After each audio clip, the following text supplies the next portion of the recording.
So I am here up in the sanctuary's balcony in what is traditionally been known as the sound booth and is now the tech pit, where we coordinate the worship service traditionally on Sundays at 11, as well as run our online worship experience for traditional worship.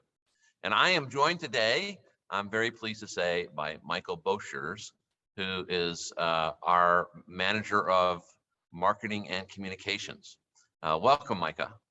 Hi, thank you for having me. Micah, I understand that you have been at the church since 2017. Is that possible? Yeah, so I started as an intern in 2017, and then I was working on my undergrad at UCF, and then transferred from that position to the coordinator position here, and then recently into this new role as manager. So it's been a great opportunity to grow in my profession, but also in my relationship with God. So I've been very blessed. Yeah, we are blessed to have you. I'm so grateful that you have endured and have kind of climbed up through the ranks to do this, and you are a real gift to our church. I appreciate so much, not only your excellent work, quality of work, also your leadership and helping us think through issues of marketing and communications, but also that you are growing in your relationship with Christ. That is a great example, and just super happy that we're on the same team together. Absolutely. So that's quite a title as a change. What exactly do you do? What are some of your responsibilities here at First Methodist Church? Yeah, so a big part of my role is to manage our digital presence. So whether that be social media, email marketing, website, and then of course, we have a hand in our online worship experience as well. That's one part. But then also on the other hand, just assisting our leadership and our ministries and their strategic needs for communication. So whether that's providing messaging for a newsletter or maybe helping to create a poster or signage, that also falls in our area. Yeah, that's a lot. I would assume that in that role, you interact with about 32,000 different people every week to pull all those different pieces together when we have so many ministries like we do. So one of the things that we have been talking about in-house at church a good deal lately is our online worship experience, and really trying to dig into, what its purpose is, what its vision is, who are we serving, who are we trying to serve. And I know you've been helping us by tracking the participation numbers. And so I wonder if you would walk us through some of the participation levels for our online worship services. Absolutely. Let me go ahead and share screen so you could see what we're looking at. So here are the numbers for 2021 for our online worship. And here in this first chart, you'll see our weekly average. So for example, in December, it shows that we had about 400 people worshiping with us each week online.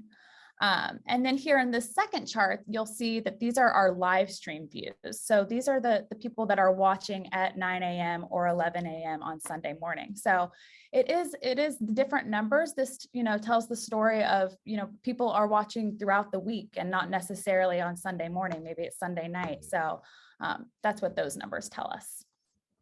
Yeah, now, correct me if I'm wrong, it's 394 computers. We don't really know if that is 2 people watching or 5, if it's the same computer, if it's Pastor David watching his sermon for the 32nd time, that's really hard to distinguish, correct? Am I getting that right?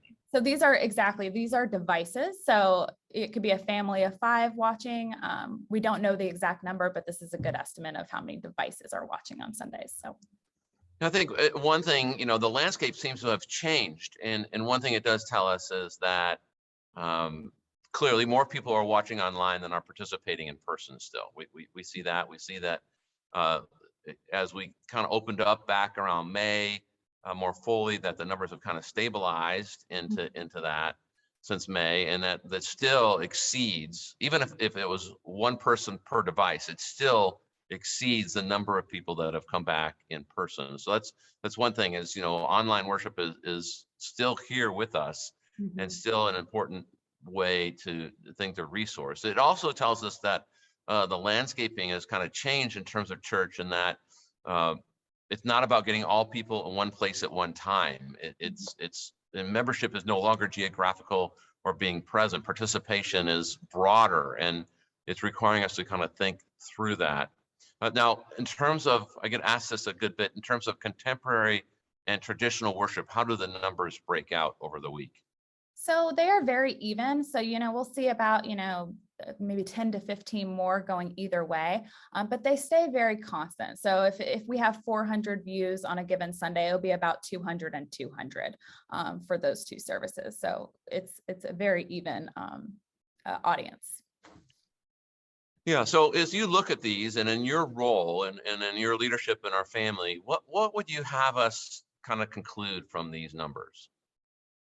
Well, it really shows that we are, we're a church beyond the walls, that not only are people coming and worshiping in person, but there's a whole nother community that's online. So we need to think about, how are we creating disciples digitally as well as in person, because it definitely is a shift coming out of the pandemic. That's I think, a really great point. I think what I hear you saying is that online is an important tool to help people get connected. Mm-hmm. And it's a broader community than we see. We see that in the Christmas Eve numbers, where we had 1,000 people in person over 4 services. Christmas Eve being a time people really wanted to be present, to hold the candle in their hand and to sing Silent Night. But we had yet another 700 about folks or devices online watching us, and so the community is broader. And I think what I'm also concluding from your statement is that while it's an important connector device, it's not the whole meal. It's not the whole toolkit. It doesn't replace being in person, because, when I'm online, I can turn off something when I don't like it, or I can not have to interact. I don't have to interact with people I don't know or people I don't agree with. Mm-hmm. And so it's a great tool in connecting and broaden the community and helping in times of convenience, but it's not a replacement for in person. And so, as we work through the vision and mission of what online will be, and of course, this is brought up a lot by resourcing. We're in a budget season. This takes a good bit of resource. Mm-hmm. We have to remember it's kind of a both and at this time, and we struggle to know what that will be. Do you have any thoughts or comments that you would advise us as we try to work our way through that type of visioning? Absolutely. I think when it comes to resources, we can find some good statistics on what pieces of the worship service people are really engaged in. So where do we have the highest views throughout the worship service? And then, put our resources toward that. And I think that, following this dashboard and following our numbers will give us a better picture as time goes on.